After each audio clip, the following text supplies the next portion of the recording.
Hi అండి. లేడీస్కి సంబంధించి మంచి టిప్ చెప్తానండి మీకు. ఏంటనుకుంటున్నారా? ఇయర్ రింగ్స్ అండి. మనకి ఎంతో ఇష్టమైన ఇయర్ రింగ్స్ పాడైపోయినా పోయినా కనీసం స్టోన్ పోయినా కానీ చాలా బాధపడతాం. ఎందుకంటే అంత ఇష్టం మన లేడీస్కి ఇయర్ రింగ్స్ అంటే.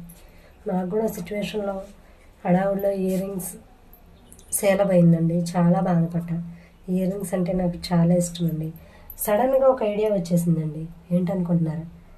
నార్మల్ ఇయర్ రింగ్స్ ఉంటాయి కదా, దానికి వెనక గుండులు ఉంటాయిగా, దాన్ని ఆఫ్ కట్ చేసి ఇలా పెట్టుకుంటే ఎలా ఉంటుందా అని ఒకసారి ఐడియా వచ్చిందండి. చాలా అంటే చాలా బాగుంది. చక్కగా తుక్కొని ఉంది చెవులకు. చూడండి, బాగుంది కదా. మీరు కూడా ట్రై చేయండి. ఇయర్ రింగ్స్ ఎలాంటి సేల్ ఇయర్ రింగ్స్ గట్లా మీరు కూడా అట్లే సేల పోయి బాధపడేవాళ్ళు ఇట్లా నార్మల్ ఇయర్ రింగ్స్ది వెనక గుండి తీసి ఇట్లా పెట్టుకుంటే చూసారా ఎంత బాగుందో.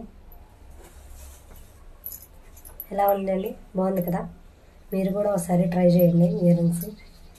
నాకైతే చాలా హ్యాపీ అనిపించింది. ఇయర్ రింగ్స్ అంటే ఇష్టం కదా, దీనికి ఎట్లా పెట్టుకోవాలి, ఎప్పుడు పెట్టుకోవాలా అని నేను ఎప్పటి నుంచో వెయిట్ చేశాను.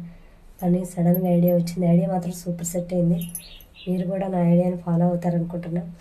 ఫస్ట్ టైం నా వీడియో చూసిన వాళ్ళందరూ ప్లీజ్ సబ్స్క్రైబ్ చేసుకోండి. Bye friends.